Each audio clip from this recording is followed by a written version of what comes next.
Hi, I'm Eva. Can you guess how old I am? You probably picked 10, didn't you? Well, surprise! I'm actually 16. I've always been small. Like teeny tiny kind of small. Mom said that when she had me at 6 months, I was so tiny I fit perfectly into her palm. Because of my size, I was always the punchline at school. Careful, don't step on her. Oh wait, too late. But trust me, I knew how to give it back hot. Oops, didn't see you down here. I usually ignore things that crawl. Are you calling me an insect? Well, you said it, not me. Maybe we should squash you like one too. Oh, really? I immediately dropped into a crouch just like Wrestler and darted between her legs. Catch me if you can, giraffes! Then the girls tripped over each other and hit the floor. Nice! I usually manage myself fine at school, but at home, that's where things got complicated. You see, with my parents always away on business trips, my 2 older brothers, Jake and Don, took in charge to a whole new level. And by in charge, I mean smothering. You shouldn't carry heavy stuff. You'll blow away in a breeze. Did someone bully you? Just give me a name. I'll handle it. Put me down, caveman! Don't get me wrong, I knew they meant well, but sometimes their protection felt more like overprotection. It wasn't just at home. Even at school, I couldn't even eat in peace. What is that? Who made it? Did it pass FDA regulations? How do you know it's not poisoned? You haven't dropped dead yet. That's how. Say what? Ugh, it's just mac and cheese. I couldn't even do sports without a full-on sibling intervention.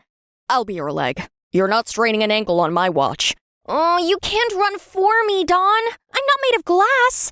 When they started college, I thought I would finally catch a break from their fuss. But no, their drama was still in full force. One time, I actually went on a date, and my 2 brothers turned it into a live comedy show. Uninvited. Huh? They disguised themselves in some trench coats with fake mustaches and carried newspapers with eye holes to spy on us. Then they made a cutthroat gesture, and my date immediately started sweating. I was so mortified, I just banged my head onto the table. I didn't want to be babied. I wanted to be heard. And the one place I could do that was on stage. Acting gave me a lot of joy. I got to be someone else. A warrior, a genius, a queen. And when I graduated, I wanted to do it for real on the big screens. I gave you my heart once when I was blind and stupid. Not anymore, Chad.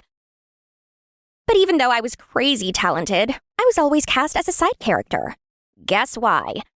Because of this girl right here, Nina. Tall, pretty, shampoo commercial hair. And as if that wasn't enough, her rich parents practically owned the school thanks to their donations. Even though her acting skills were, how do I put this nicely? Not even there. So we were auditioning for Miranda in The Tempest. I put everything into it. Mr. Greenfield watched me with a smile, while Nina shot daggers at me with her eyes. Oh, I have suffered with those that I saw suffer. A brave vessel who had, no doubt, some noble creature in her, dashed all to pieces. Oh, the cry did knock against my very heart. The audience was clapping as I stepped down, but when it was Nina's turn, it was a train wreck. Her head was too fancy to recall lines. I have suffered with those I saw, suffocate? Sorry, I mean suffer. A brave vessel who had some noble crying. Creature. It's creature. Right, creature. Got it. The room erupted in laughter while Nina was fumbling, but she acted like she was slaying it. When it was time for our teacher, Mr. Greenfield, to declare who will play Miranda... So the role of Miranda goes to... Nina. I was hardly surprised, but it didn't mean I would keep quiet about it. Excuse me? She couldn't even read her lines. Well, you see, Miranda is described as being a goddess of beauty by Ferdinand. So it's about looks, not talent? Got it. I wanted to believe talent would win out, but over and over, Mr. Greenfield chose the face, not the voice. I spent the rest of that day on the rooftop to ease my hurt. But Nina couldn't resist the chance to come and rub it in with one of her friends, like teen movie villains with way too much screen time. Aw, don't take it personally, darling. Maybe try puppet theater, something your size fits into. Not the time, Nina. Here's the thing. In this industry, people like me get the leads. You? With your size, you're lucky if you're cast as the quirky maid. Or maybe a 40-year-old trapped in a 10-year-old body. Or better yet, an extra in a low-budget Hobbit reboot. Or a human foot mat. Exactly. Here's some free advice. Drop this acting fantasy. You're going nowhere fast. My eyes stung with angry tears. I knew she was lying. I'd seen actors go viral with way less than perfect height. Was Kevin Hart a joke to her? Height doesn't define talent. Talent defines talent. And I was going to prove it. To her, to Mr. Greenfield, and to the whole world. Just a few months to high school graduation, Mr. Greenfield made an announcement that changed everything. An announcement that could be my golden opportunity. Big news, everyone. There's going to be a major inter-school drama competition coming up, which will be judged by real talent scouts. This was it! My chance to finally perform in front of an actual audience. But I had to earn the lead role, which meant auditions. Again.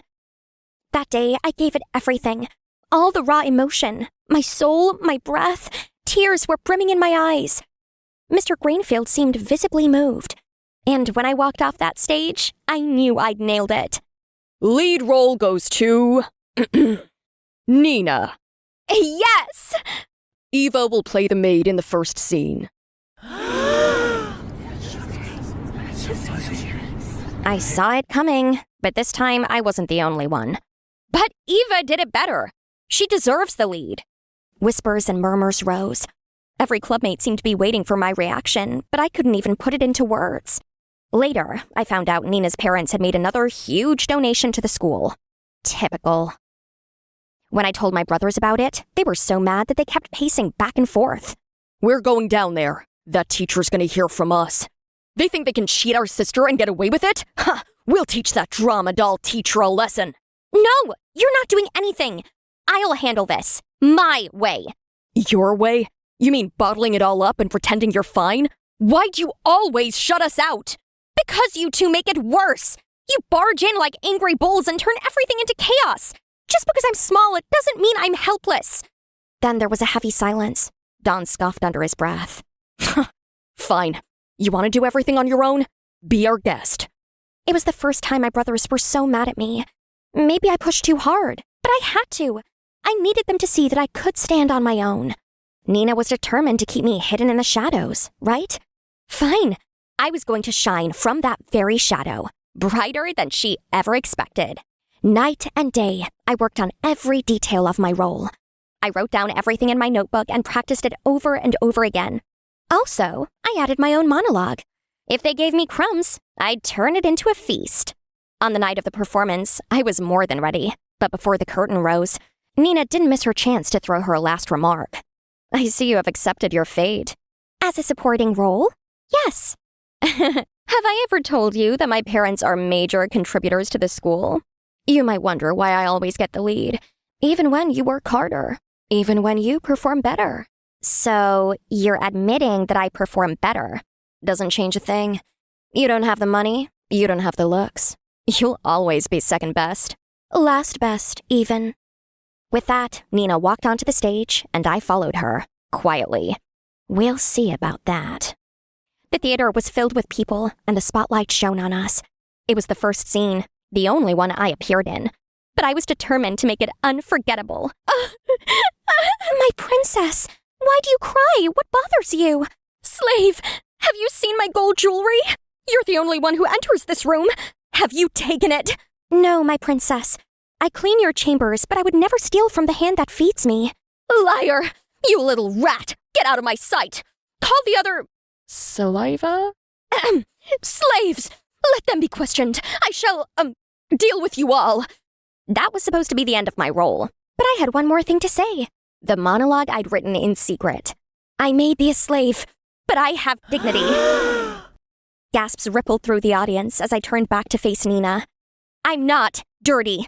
I'm not a thief. What are you doing, little rat? This is not part of the script. And most of all, I'm not a little rat. You may wear a crown. You may rule today. But be careful how you treat others. The one who rules today might kneel tomorrow. Sooner or later, everyone will get their chance to shine. I spoke from my bones, and the room listened. I got a standing ovation. I left the stage with my head raised high and the pleasure of seeing Nina so shaken. As expected, Nina and Mr. Greenfield came for me as soon as the play was over. Show off? How dare you, Eva? You made a complete fool of me. That was unprofessional. You went completely off script. You've ruined the integrity of the play. Before I could respond, Jake and Dawn suddenly appeared, stepping between us with fire in their eyes. So, this is the girl and the drama doll teacher who's been messing with her sister? I couldn't help but facepalm. Hard. Me? Drama doll? Eva's been stopping us from putting you in your place. But right now, I'm not so sure she could. I grabbed my brothers by the shoulders before they could do anything stupid. I said, I've got this. I didn't fight for my voice to have someone else speak for me now. You said I broke the rules?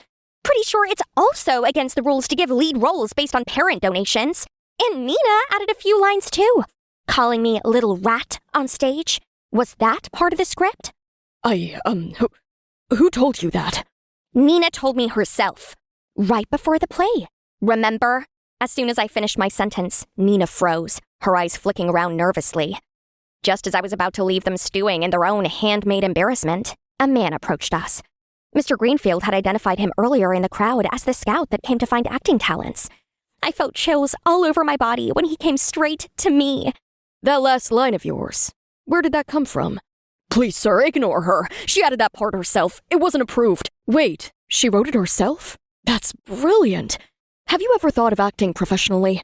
I'm a film director, and we're casting for a new project. I'd love for you to audition. That night, the spotlight found me. Not because I was the tallest, not because I was the favorite, but because I earned it.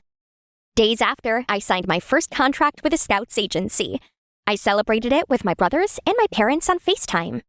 Eva, you're about to be a star now. You probably need some bodyguards to keep crazy fanboys and girls off you. And who better for the job than your overqualified, incredibly handsome big brothers, huh? Right, Mom and Dad? Mom and Dad nodded and smiled enthusiastically on the screen. At that moment, I realized, no matter how strong I become, I'll always be their baby sister. And honestly, I wouldn't trade that for the world. Here's what I've learned. Yes, sometimes the odds are against us.